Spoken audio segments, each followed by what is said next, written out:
Your town, your team, your school. Eyewitness News presents the Joe Zone High School Sports Podcast. Well, welcome. Here we are. This is our first ever. We're breaking in the brand new podcast room here at Channel 3. We don't even have a name for it yet. There's a contest, and just so you know, I've come up with Pod Squad.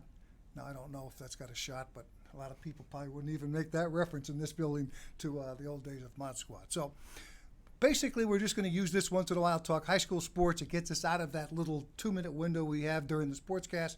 It also gets us out of the Friday night football mode and the frenzy mode when we're doing 15-minute shows with 30-second highlights. This gives us a chance to really talk about sports in Connecticut. Clearly, I'm not the only guy doing it. You know, there's podcasts all over the state. Everybody seems to have one.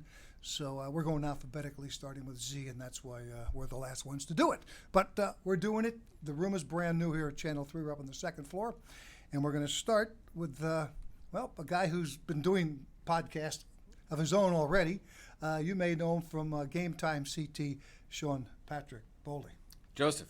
Great to have you here for the first one. I'm honored. I appreciate it. Thank you very much. Well, we want to make it, as much as we can about high school sports. And I'm saying, if I really want to talk high school sports for a long period of time, where we have an open window, I'll start with you guys because, and again, this is only my opinion. I know there are other people who are doing some of what you're doing, but in terms of the comprehensive reporting of high school sports around the state, I've never seen anything like what you guys do, how quickly you got it up and running, and just how much there is of it. I mean, it's a battle every day, isn't it? Yeah. Oh, it's a never-ending fight to get what we're so far from where we really want to be. But we appreciate that everybody, comes to the site and takes a look at what's going on. Well, it's funny that you say that you're so far from where you want to be, and yet, could you have imagined when you started that you would even be here where you are right now?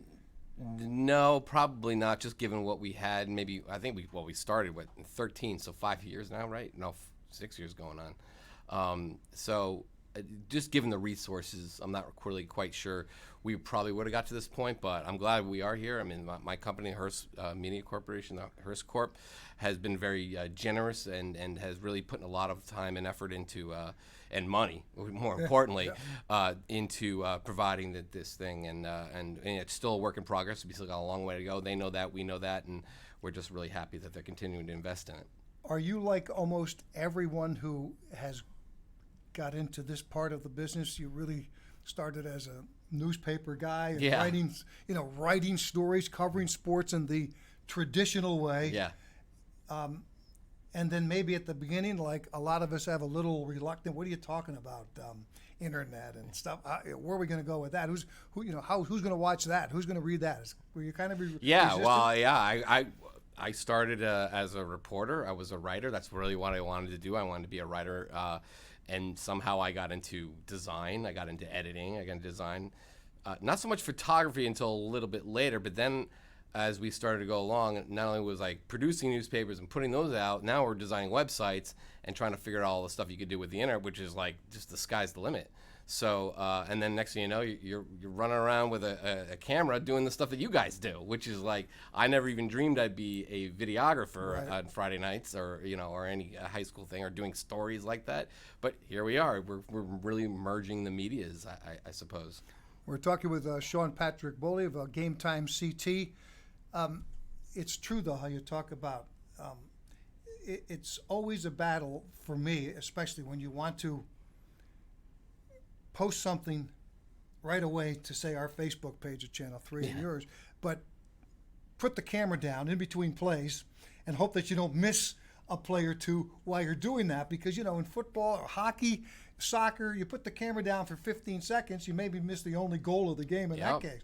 It's a really, I don't know if the viewer understands, those shots just don't pop up, especially the ones that are happening when the games are live. It's different after the game. We have a little time to edit it, put it together, but the stuff that you're putting up and we're trying to do once in a while during the game, that's a challenge. Oh, absolutely. I mean, I'll give you a great example of that. A state championship in 2015. It was St. Joseph versus Hill House. And what I usually do is I have a camera that I specifically bought to get Wi-Fi, so I could transfer the HD clips from my phone from my camera to my phone. I was using a really high def, not really nice Canon camera, and I was flipping them to my phone. But it takes about a minute or so. You have to go to your. Hopefully they'll streamline this, but you have to go to your app on your phone. Make sure it connects to the camera, download it. That takes about whatever minutes or seconds it takes. If it's a 30-second clip, it usually takes about 30 seconds to download. Right. And the next thing you know, you're, now then you can finally get it out, and then you have to tweet it out. You have to write the tweet. You have to get it out or put it on social media. And in this case, I was doing every touchdown, and they were going back and forth in the championship game, and I was trying to put one of the touchdowns out when the kick. Usually you go, maybe I can just, you try and take the time between the kickoff and the touchdown. Yes. And then what happened was the kid took it back for a touchdown. I missed it, and I said, well, that's it for my highlight video, because I don't really. I was at the game, and I really needed, because that was like a turning point of the game. That was the major play. They returned it for a kickoff for a touchdown, never trailed again. I'm like, well, so guys like some of the other they were like, we'll give it to you. I'm like, no, that's not the point. It's just I missed it, and that's a pain. But it's a struggle, yeah. You're trying to pick it all the time, but I always tell people I see a lot of games, but I don't see any games. Do you kind of feel like that? You're moving around to so many places. I mean, you don't just most of the time, and I never do, stay at one game. Yeah. Especially during basketball season. Great thing I love about basketball, you can go in for 8 minutes, get 6 hoops, and you got your highlights, and you can move around. So I see a lot of games, but I tell people I don't see any games. Yeah. Do you feel like that? I do sometimes, but I think a lot of the times what we've decided is that hopping around really isn't in our best interest, because we don't really have. There's a lot of stuff we have to do after the games. You have to edit a lot of stories, put up a lot of photos. There's not a lot of time to do an editing of a package like you guys do. That's more your thing. And so what we decide to just stick at the game we're at, unless it's really that bad, and we can maybe hop over to another one that may be going on. So we have a little bit of luxury there. It's kind of we'd love to get highlights of everything like you guys do, but at the same time, so we try to say, well. Because sometimes you guys leave and you miss all the best stuff. You know what I mean? There's no perfect way to do it. You want to get as many games as possible. That's your job. And if you guys, a lot of the times you guys get the best stuff. But there is times where you're like, well, we missed a 30-point comeback, because we had to leave. It's the worst. I always tell this to anybody. The worst sound coming up to a game is a big crowd cheering, or as you're leaving, a big crowd cheering, because that means either you missed the play going in or you missed the play going out. But when you say, you're responsible for the whole state. I mean, you don't just cover, like, again, with all due respect to most of the newspaper guys, I mean, they've got a region or a few high schools in some cases with the smaller papers, that's all they have to worry about. In your case, in my case, we really have got to cover the entire state. So when you say you're only going to one, you must have, how many guys you have out on a given Friday night? As far as just reporting and covering the game with their cameras to get stuff back. Well, I mean, there's only 2 guys with cameras, me and Pete Pugaga, the assistant editors. It's just the 2 of us, really, with the high def stuff. Everybody we tell, if you're at a game, we're not going to be at your game. You need to get us a couple things. You need to get us, if you can, get us a highlight. If you know that there's a play going to happen, try and get the highlight. Where do you get that from? They usually use the kids. Well, I know, but I mean, so whose responsibility is it that? If you're not at a game, how does a kid know to send you? Well, this is something new this year. But just to answer your previous question, we have a bunch of reporters and there are varying degrees. A lot of these guys, just like me, didn't get into becoming a videographer, but now they have the capabilities where they're able to do it very easily, and we're trying to teach them how to do it. So we tell them we want you to try and do some highlight. If you can't, no big deal, because it's just your phone. But the phones are getting better. Yeah. And they're getting really HD. They're looking really sharp on TV. In fact, I'm sure you could use some highlights on your television station that are from phones. It's unbelievable how advanced they are now. Yep. So we do that, but I kind of lost my train of thought. So then what we do is we just tell them, just do your best, and then that's kind of like how it all. But what was the original question? Well, just that you're really responsible for the entire state. Yeah, you got to get, and you know as well as I do, you could have, if there's 100 games and you have 99, Nobody's going to say you did a great job because the one game you didn't have the score on, they're mad, they're upset. Yeah, you try your best, but to get to your other thing, what's happening now, and I'm sure you've seen it, is so now a lot of kids, especially kids, are now using Instagram more than they're using anything else in social media. They don't use Facebook, they don't use Twitter as much, especially the last year or so. We've noticed that, and a lot of them.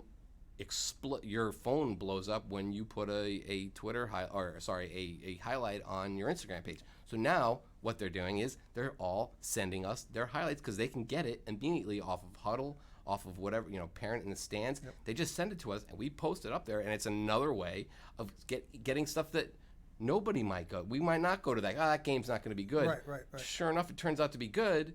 And so there's a great play in it, and that's all you care about. Yeah, we want to see the best the kids have to offer. We want to see our best stuff. We don't want it's great. It used to be you just read about it. Oh, so-and-so had a great touchdown. I wish I could have saw that. Now you can't see it. If you want, and if it's not out there, no one sent it to you, you might just go to a coach and be like, hey, can you guys send that over me from your Huddle? And sure enough, they do. It's wild. I'm sure you see this every day because anybody who will listen to me get up on my soapbox and talk about the business.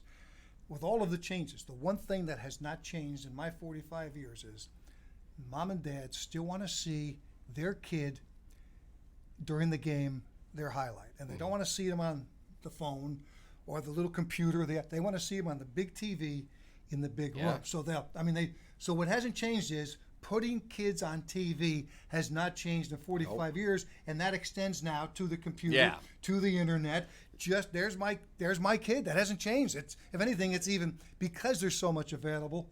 There's even more interest now than there ever was. Well, TV remains, the gold standard as far as getting something. If you haven't made it unless you're on TV, so that's where you guys still have an edge. I mean, we don't have a TV station. Who knows? We might. I don't know, but we don't have those capabilities. You guys are the experts at it. You're really good at it.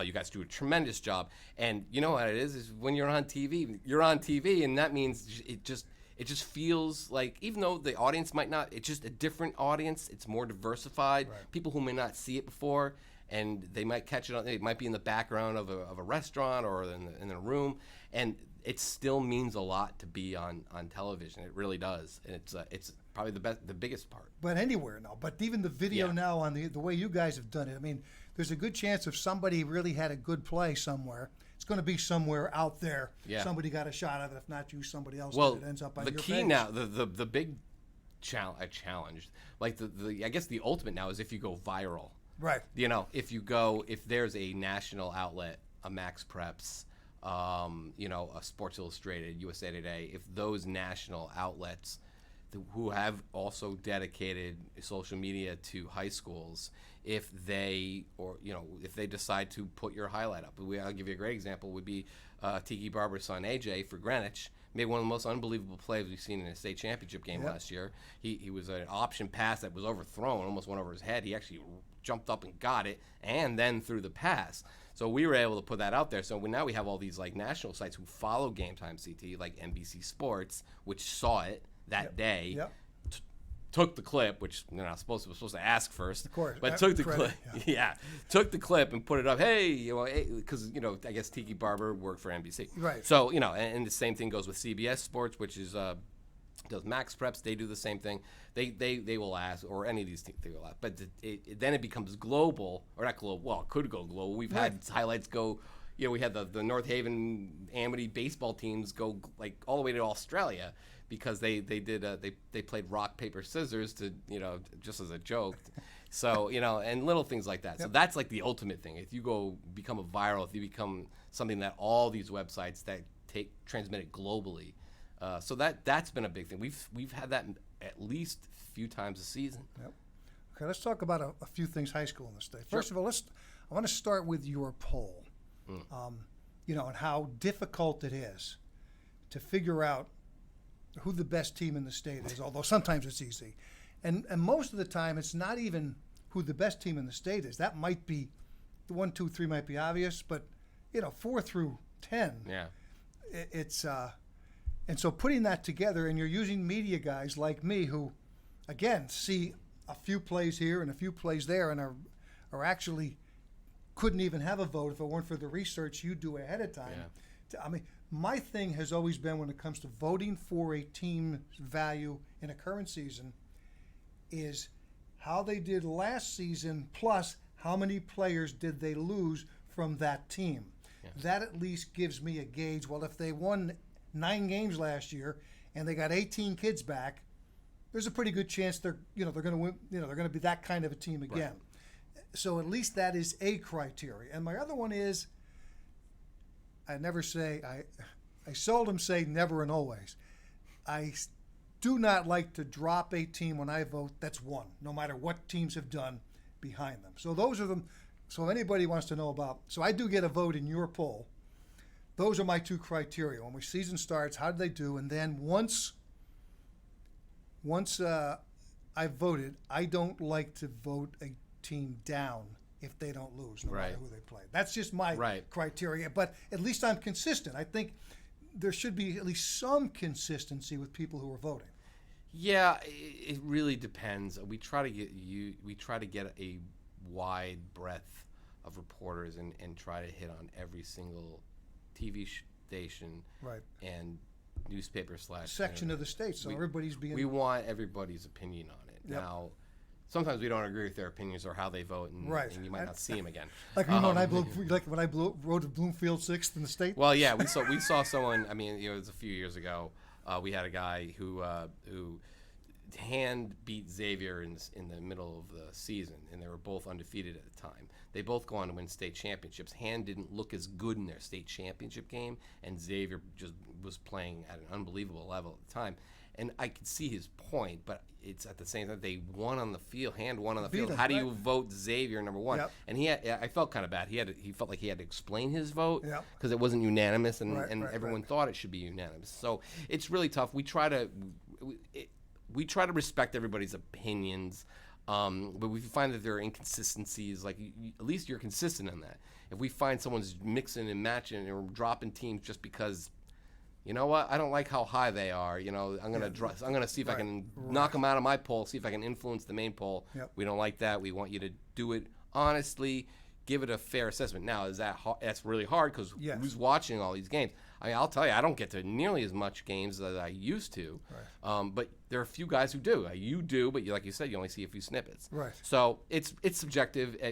You can kind of gauge it. By the end of the season, you're pretty much on board. I the agree. only time it ever really becomes a real issue is when you have a small school, Ansonia type, and then you have a large school, Greenwich type. And always a battle. And you have 2 schools of thought there. Well, they won't beat all their teams. That was a good team they beat in the championship game. They have one of the best running backs, and say, I'll make them number 1. And Greenwich, in this case, in 2007, they went down to Florida to play this powerhouse, Naples, which won Florida's state championship that year. Greenwich lost that game. They played fine. I mean, it was only, I think it was 31-12, I think was the final. And people docked them for that. Well, Ansonia didn't play someone from Naples, Florida, but they went undefeated. So, and I voted Ansonia won that year because they beat Jordan Reed's team in New London, and that was a tremendous team. That was a great team. Yeah, it was a great team. He was quarterback on that team. He was quarterback on the team. It was and that New London team was supposed to walk all over Ansonia, and they didn't. Right. So there was and to this day there are coaches who come up to me and said that is the biggest mistake you guys ever made was voting Ansonia that year, and I'm just like. That Greenwich team was great too, so that's tough.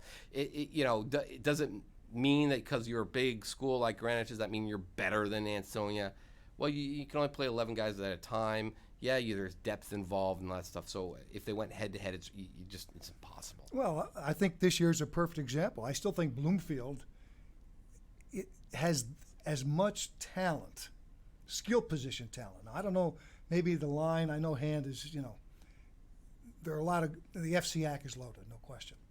But Bloomfield over the summer won that 7-on-7 competition with and so I think that means something. So I'm going to give Bloomfield a lot of credibility until they show me that they're not as good as I think they are. But I know I've talked to a couple of coaches who said I think they're a little high.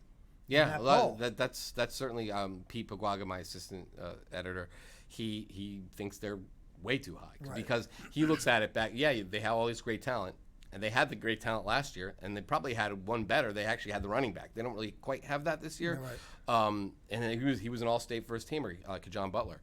But they did lose, and they didn't look good doing it. Berlin, I think. They right? did lose. They got shut out by Berlin. Who lost to St. Joe? Right, who lost to St. Joe. So that sticks in his head. Right. So he looks at that. He goes, well, they need, and he said this on our podcast, they need to show me, they need to start blowing people's doors off, and they can't lose. So there's a lot more a small school has to do typically to make its move up there. Now, there have been some of the greatest teams of all time are considered to be Bloomfield, with Dwight Freeney in the late 90s and Andrew Pinnock.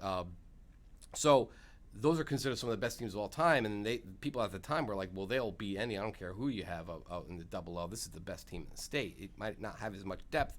So it's subjective. You really don't really know. Exactly. And again, when you say you said that statement that really gets my ire up. They've got to blow a team out in order to get recognition, which goes against everything, high school sports is supposed to be, sportsmanship. But I think that's a horrible criteria. But I guarantee one of the first things I look at is what the score was. Yeah. Did they win 45-3? Did they beat Avon 45-3 in the first game? You really have to look at the game. Were they just so dominant early? I just hate the whole idea. Yeah, that I totally get it. Here's the only way you guys are going to move up in the polls. You got to go out and score 80 points, or we're not going to pay attention to you. That's a bad. Well, the idea is that if you're playing another small school, and that small school, which is nobody's voting, it hangs around, and you're not putting them away.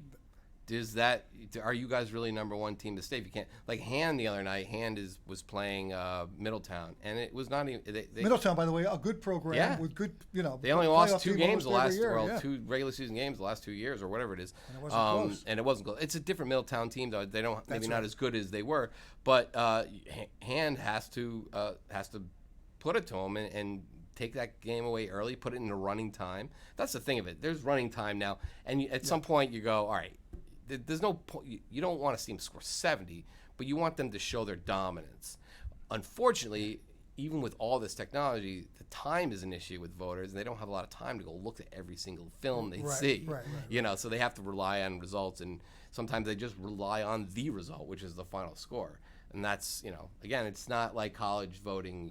Even that's not great though either. They don't see all those There's teams. An argument on that all the time on who. So, but I still like the idea of the polls. It gives us, I think it gives, and I know the players talk about it. I know the coaches. You see that they disrespected this week. So it gives us we can got number 1 player, number 5. It makes the game a little more special. I think whether people think it's legitimate or not. Polls quantify perception.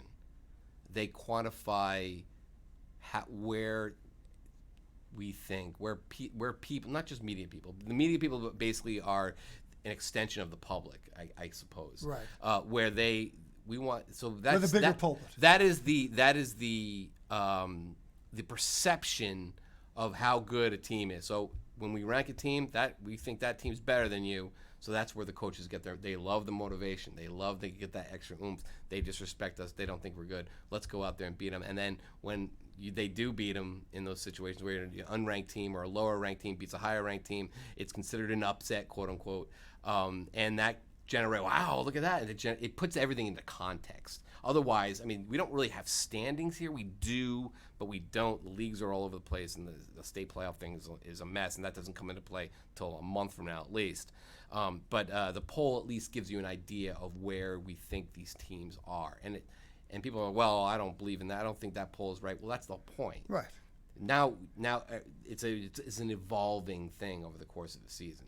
And I think what may be helping the credibility of some of the polls are these crossover games. Yeah. Because at least now we're seeing teams that wouldn't play during the regular season. When I got to saw Shelton play up at East Hartford the other night, you don't get to see that game that often. So right. It gives a chance to see teams just playing other schools they may not play. They get out of their comfort zone. They're not beating the same schools they beat all the time. So I like the new Alliance schedule. I love the way they and I think that's tremendous. We've always throughout I've been doing this covering football in Connecticut for 20 years now. It's my 20th year, which is amazing. That's a lot. Yeah, it's a lot. But what I've noticed is that all throughout those times, that teams were pretty much stuck in their leagues, and that's what they played. They played the leagues, and you're like, I wish this. The only time you ever saw anything cross over was in the state playoffs. Which is too late. Right. It was, we didn't get to see that stuff. Now, with this setup that Al Carbone and the rest of the commissioners of the other leagues have put together, I think finally we're getting a little bit more, because we are a small state, and I think it's great that we can get teams of equal size and power to play each other to see really where everybody stands. It's a better way we can look at it, so it helps immensely with the poll. Now, what people usually do in the poll is, especially early, is they use the transitive property, which is Team X beat Team Y, and Team Y beat Team Z, therefore Team X is better than Team Z. Right. That might not be really, it doesn't really ever work, Right. but that's the internal mathematics. But at least it gives you, a little formula to go by. So right, something. So that's what this alliance is. Now you're going to have a lot more teams with common opponents, which allows you to kind of like judge where they stand, and makes the poll easier. Well, the next thing we'll be getting, and I'm sure some schools are doing it now, is what the AAC does. Here's what our teams did against the Power 5 league. I can see, the FCAC, which everybody already know. What do we got? 5 in the top 10 are from something like that. I guess New Canaan just dropped down because Ridgefield made that great. Ridgefield's in. Who people were talking about, by the way, ahead of the season, but they didn't quite get into that. Yeah, top they 10. were kind of left out a little bit, but they had the quarterback returning and they had the receiver returning. The only guy they really lost, it's still, I think they had some things on the line, but they only lost. Who was it? Their player from last year. Exactly. He was at UConn. So that was it. And now that's good for Ridgefield, because now they stand up and make everyone take notice. And now they're in the top 10. So the top 10 is never perfect. Like, I know Ned Griffin of the Day does the coaches poll after week 1. Right. If you really, really want to do it, because he says he wants to give everybody a little time. Yeah. If you really, really want to do that, though, you should really wait till about week 3 or 4 to start putting out a poll. We don't like to do that. We want to know right now where you think everyone stands, and then but we let the teams evolve, and now that we have this alliance thing, we can kind of figure out where they are. One of the other this year, when they play the last football game in Connecticut, it'll be the latest finish of high school football ever in the state of Connecticut, December 13th. So forget about we won't forget about, we'll talk about the impact on the high school football schedule, but now all the other sports have to wait in line before. I've talked to Sal Morello at Middletown, who also coaches basketball. Mm-hmm. Now, they can't start their thing until the football's over, and I think, and of course the reason is Thanksgiving. Yeah, Thanksgiving is the big factor in this state. The playoffs cannot begin until Thanksgiving is over, and Thanksgiving this year is the latest it can possibly be, this last Thursday. Yep. So that brings us to doing away with the Thanksgiving games. I think it's easy to say, let's do that, but I haven't had anybody say, and here's how we will proceed from there. And I think that's the challenge. Right. You have two schools on that. One is don't ever get rid of Thanksgiving. We would rather have less. I would rather have less playoffs and go back to the way we used to do it, which was like 6, and just get as many teams as we can, but we have multiple chances. Tom Brockett's a big proponent. Yeah. He's rabid about it, to put it mildly. Who grew up in the state, and listen, he plays in one of the most storied Thanksgiving rivalries of all time, and I totally they were one of the only teams that played during last year's chill, which wasn't a chill, which was a joke, but that's a whole nother thing. But it was a beautiful day out, and it was gorgeous, and the fans were all out. I love Thanksgiving. I love the Thanksgiving Day games. However, the other thought is that there are only a handful of teams or towns where it really matters. Like a lot of these teams, the FCAC actually stopped playing Thanksgiving, and they just played their league championship on Thanksgiving Day. That's how before the CIAC was really a thing, before they had a playoff.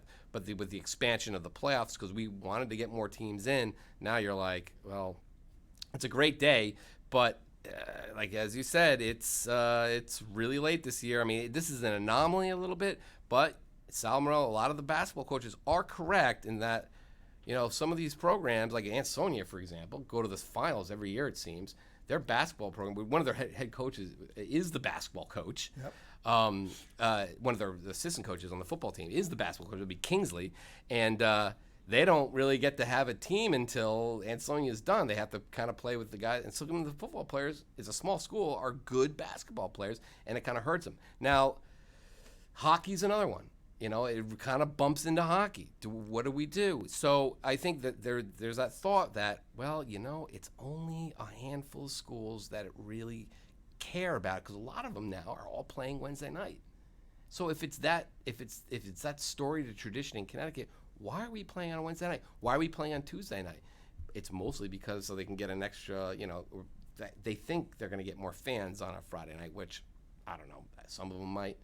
But then you have the playoffs, which begin the Tuesday after that Thursday. It's not a lot of time. So if you're a regular state playoff team, you might consider going Wednesday night or even Tuesday, or you know, because usually they don't play the week before, Right.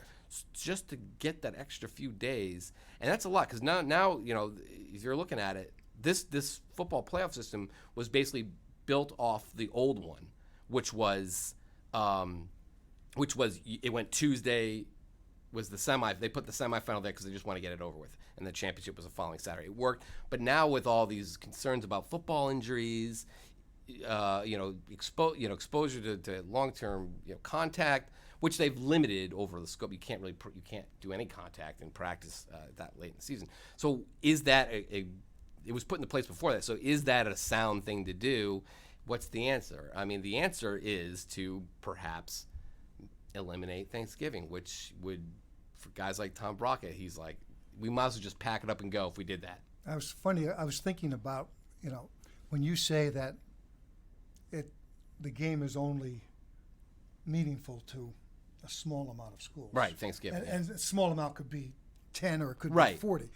But so maybe, and I'm thinking off the top of my head, you know how sometimes you get those surveys where 1 through 10, Thanksgiving Day game is 1 unimportant, 10 very important, and have every school, I mean, somebody could put together the research project, have every school, starting with a teacher survey, and have them answer how important is the game to you, then have the students do it, and at least have some numbers where maybe, if we find out that today's students still think that game is important, and if they don't, there might be a way to at least determine what the interest level is, and not just administrators, because we know that they think there's some money coming in there. And that, there's certainly a lot of schools get their money from the Thanksgiving Day game. Yep. It's probably their biggest game of the year a lot of the times. Even the ones that don't, quote unquote, care about it as much, they've made their games Thanksgiving.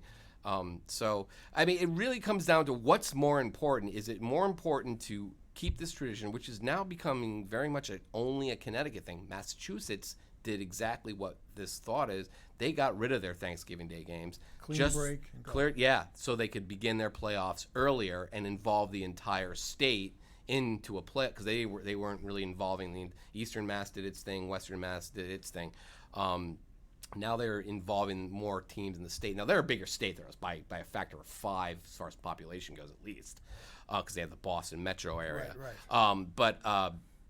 They moved their playoffs start beginning of November, and they do like 4 or 5, which is what most other states do.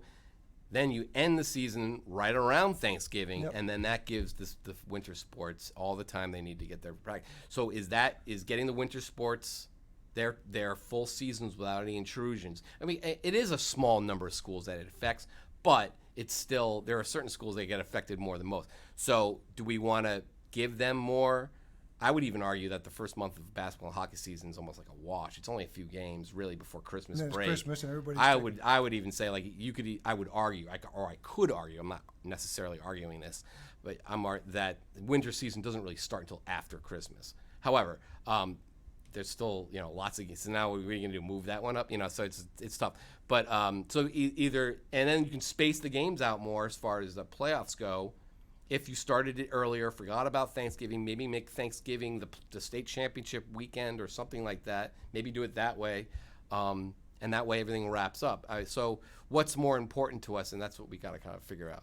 By the way, we've gone a long way without telling you that it's Sean Patrick Bowley from GameTime CT, and we're really rolling into it. I wonder if And again, I don't know scheduling dynamics. It always amazes me how when you look at baseball schedules on six, how they figure that out. But maybe those Thanksgiving rivalry games become the last regular season game of the season, which they do in college football. Penn State has done that for years. There's a lot of college rivalry games that are the last game of the year. There's your clean break.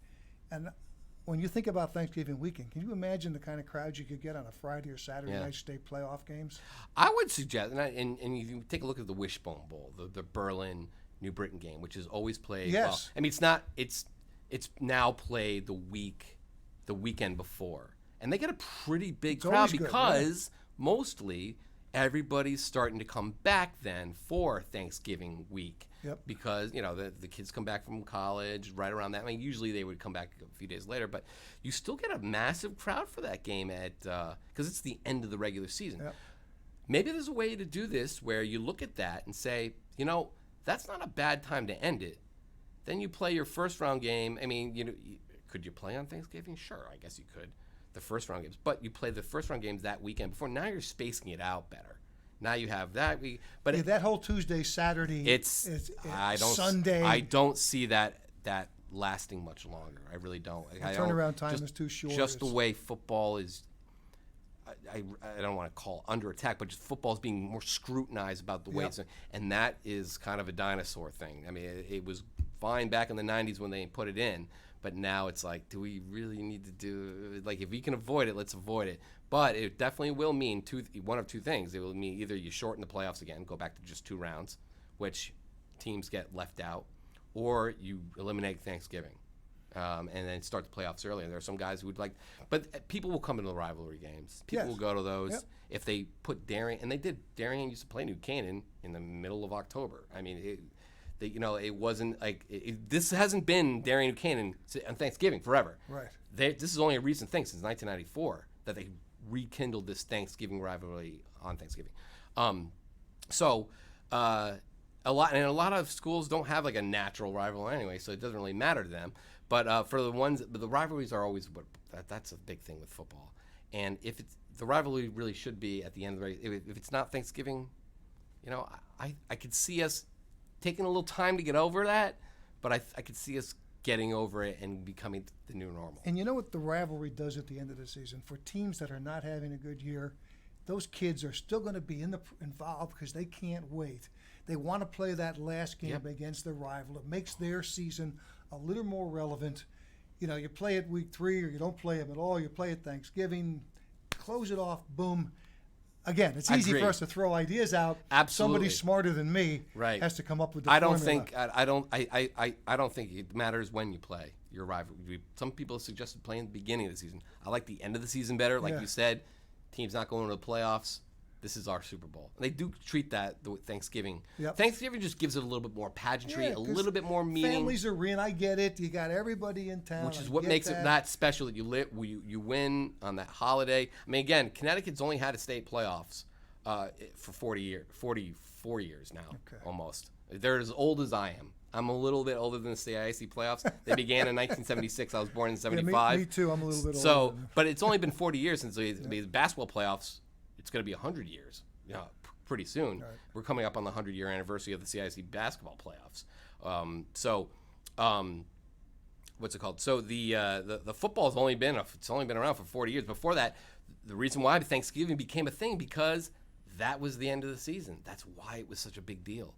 That's why the FCIAC put their championship game on Thanksgiving because that was the end of the season. We went right in. We didn't have this problem.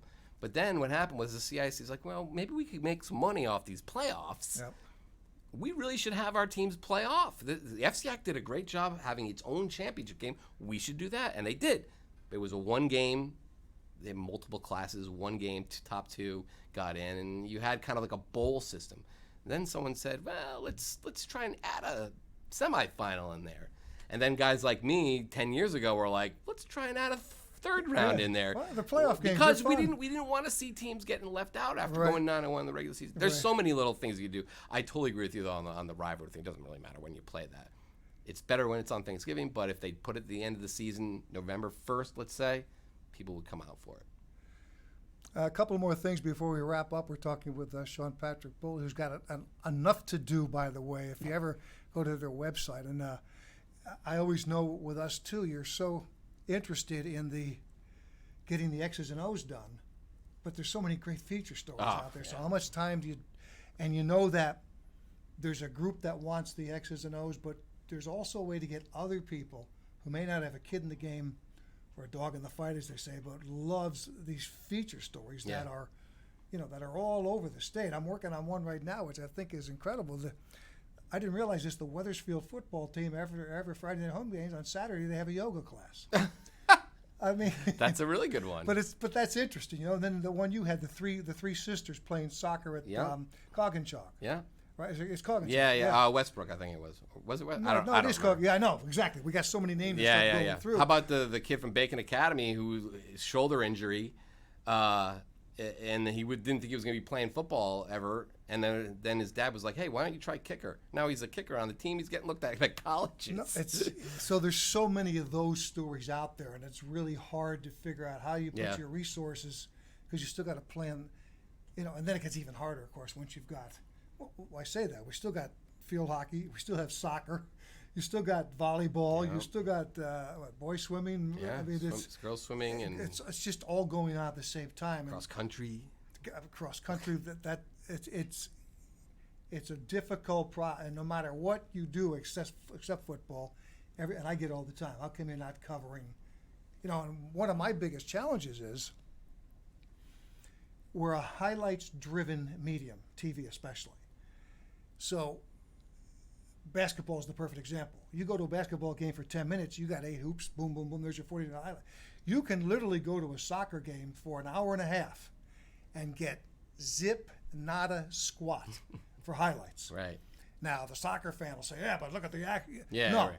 We got to have ball in net. Yeah. Or we don't have a highlight. Yeah, this is America, pal. Like, they get nuts over that in, like, Britain, but not here. And field hockey is kind of the same Same way. thing. So I'm always looking for sports, and I'm drawn to lacrosse. I love lacrosse because, basketball is one of those sports. Hockey's another one that's hard to get to because you're dedicating resources, and you may come back with what I call zero.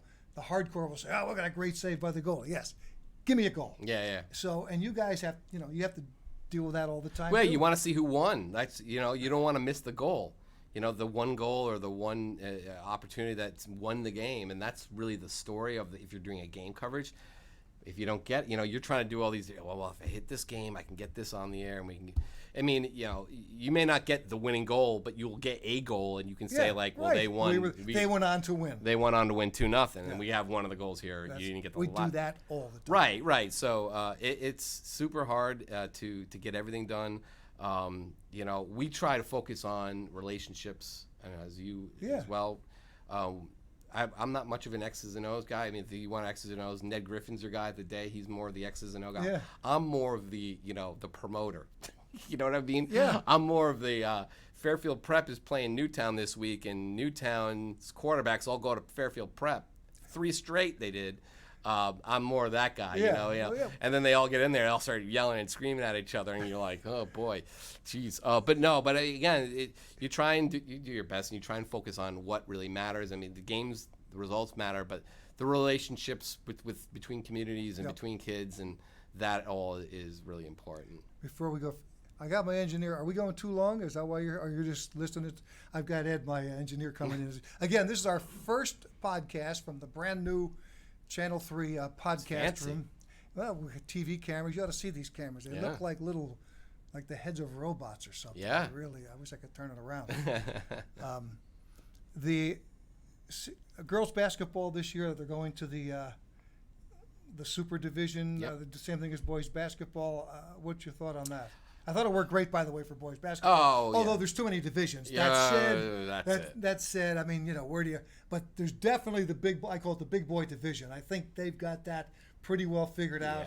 Who belongs in that? Well, here's my take on a lot of the CIAC sports. Number one is that the leagues have dominated the state for so long that then you get into states and they rank everybody by how teams did in leagues, and the leagues might be stronger than other leagues, so you kind of have a skewed system. They do it straight by rankings. I mean, I know there are some playoffs they do that use a formula, like football, for example, and even basketball to a certain extent.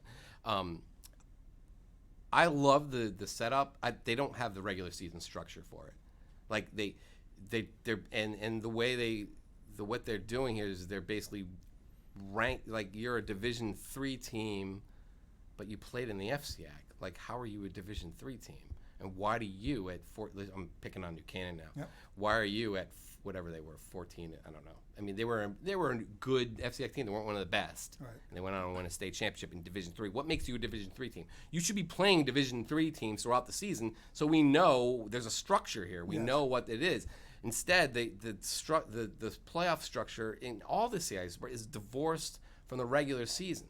It's almost like an NCAA regular season, and then you have a high school playoff format. You know what I mean? Yes. Like the NCAA is like it's like we're in this league, and this league is really strong. We went 10-10, but we're probably better than a bunch of the other teams. And why are they in Division I? Why are they in Division V? I wish the state was more involved in the structure, and I've mentioned this a million times in football. We want to have some sort of, like, instead of using formulas for your playoffs, we just want standings to decide who goes to the playoffs. So we want to do more of like what other states do, which is they have districts, so to speak, or leagues that are set up in a certain way by size, and that's how. If you win that, and then you go to states. They do it in New York. Yep. And they do it in Mass. So anyway, getting back to the basketball question, I just wish they would do that for it makes no sense for you to be. Why are we, in Division III, or why are you? It just makes there's no rhyme or reason to it, and then all of a sudden you get thrown into a power ranking system that goes. It just I don't like it, and it's way too many. 5 is way too many. That's a lot of state champions. And the formula, by the way, if you can, other than 2 people who work at the CIAC, if you know anybody who understands the formula, I don't. Please introduce me to them. I'll have them on. In fact, I may have them on to explain it sometime because the formula is so complicated. I'm sure there's a rhyme and reason to it, but it's awful hard for someone like me to figure it out. It's better that what they did now, whereas what division you're in before the season starts, as opposed to, remember, they tried to do that like 10 or 15 years ago. Yep. And it was based solely on your regular season, and then you got thrown into a division based on how you did in the. So then you had coaches like tanking games just so they wouldn't be in the Division I tournament, which is that's ridiculous. And that was bad. And this isn't so as great. So I'm playing. I know I'm a Division I team. I'm in the, let's say, MVL's a good league. Let's say I'm in the Shoreline, okay. But I've won a couple championships. And now I'm in Division I now. Division, but I'm playing I'm playing Westbrook. I'm playing Morgan. I'm not playing a Division I schedule. Right. How does that rank me as let's say they went undefeated? Rank me as the number 1 team in Division I. I'm sure there's some other stuff that got involved, but I just wish the regular season matched up with the playoffs. That's really, I think those need to be married. And the problem is that the leagues have so much autonomy to do whatever they wanted, and then the state just took them all. I never liked that, and I think they should change that. I think we're seeing that with football a little bit. The leagues are kind of doing more of a grassroots reorganization. Like the FCAC doesn't have a championship game anymore in football. So what's the point? You want to have something to play for during the season, but all these alliance games are just kind of random and haphazard. Let's get them into a structure. Hey, Shelton's playing NFA, and they're in the, let's just say, for example, they're in the Division West, and whoever wins this game is going to have their inside track to a playoff spot. That's what I want to see. Instead of these it just seems like we're playing games. Well, we've pretty much run out of time. I don't know if we've done an hour or not, but we've certainly we've used up our first official time here in the new Channel 3 podcast room. I'm Joe Zone, along with Sean Patrick Bowley. You'll see him out on the sideline almost anywhere you go on any given night. I'll be out there with my camera trying to survive going from the 20 back to the other 20 in between the 15 seconds in between plays. It's always my favorite, trying to get from. So if they can, and you're doing the same thing. So they punt. Now you got to get down to the other side of the field, so they're coming towards you, and you got about 15, 20 seconds to go from the 20. All while you're trying to get highlights from your phone, which is what I do. Yeah. As soon as I don't even shoot extra points anymore. I actually missed an extra point. Unless it's at the end of the game and it means something. Yeah, and it means something. I usually I miss an extra Sorry, kickers. I missed an extra point in, I think, a prep school game at Choate, where it was returned for 2 points the other way. And I missed it because I'm sitting there like, oh, I got to get this touchdown up. Somebody says, how come you don't have that? How come you Yeah, don't have yeah. that? I'm like, well, I mean, I missed it. I had mean, 7 other things I was doing during that. I didn't. I mean, it didn't have any bearing on the game. Right. And I didn't. But it's just interesting because you don't But see if it. it's late in the game, I'll hold. I won't put the highlights up. But I wish I could Right. until like the end of the game. So it's a struggle, man. But it's fun. It's a Well, lot of hey, fun. It beats working for a living. I'll tell you what, it's made what we do made us a little more relevant for a little bit longer. Because, Yeah, at least.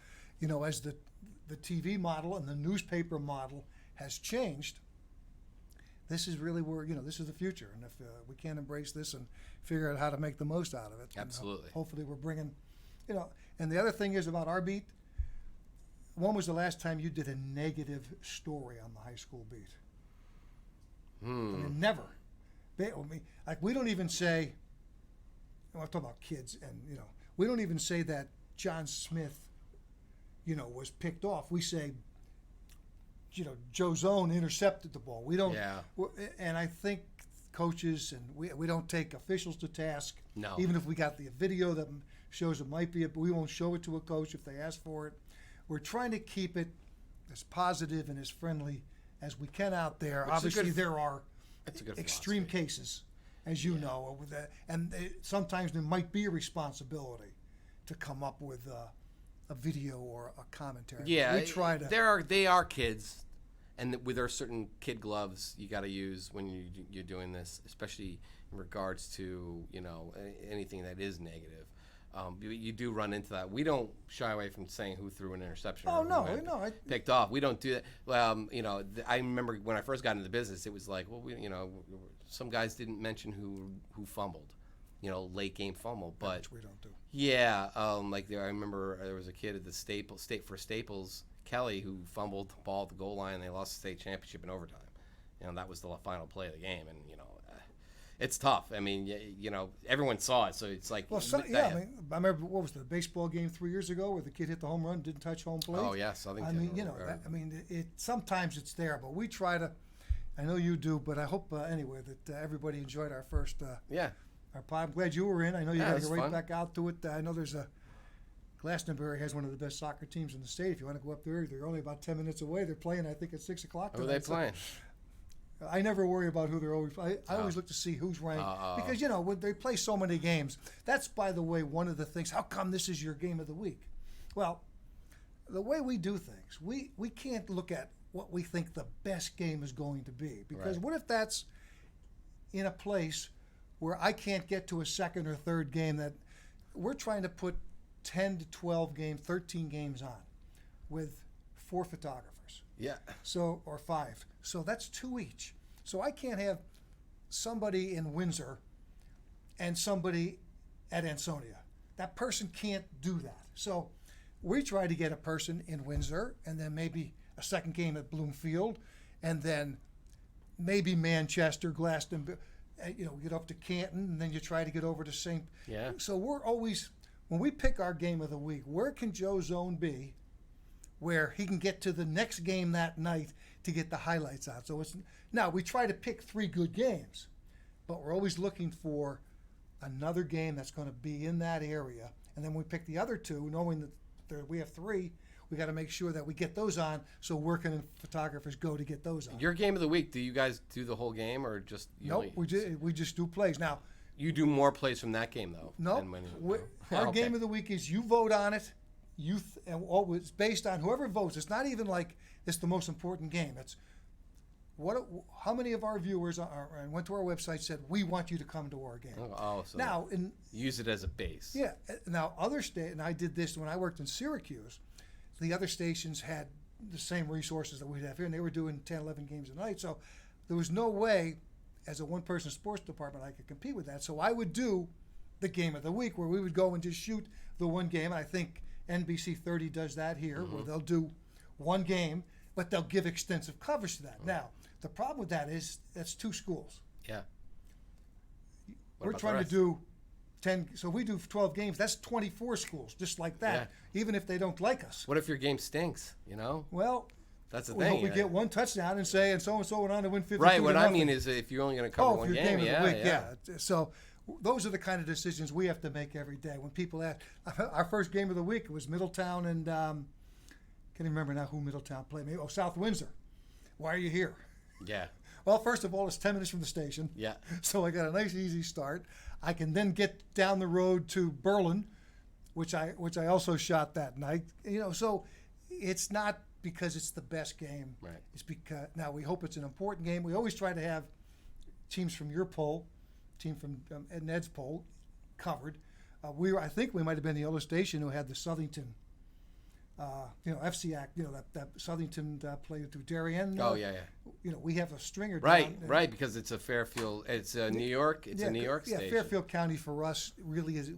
We'll cover the FCAC when it comes and plays the rest of our teams, but Southington and Darien, that was a great game to have. I mean, you talk about crossover games. Huh? They're going to probably play. They might That's meet tough again. getting down to Fairfield County for you guys. Well, I mean, we have a stringer down there, and he can shoot them and send them back to us. Nice. So that was, we're glad we had that. So anyway, we've digressed as we tried to wrap up here. We'll get you out of here with Sean Patrick Bowley. It's the Joe Zone High School podcast right here from Channel 3. And I always like to wrap it up by saying, I'll see you out there.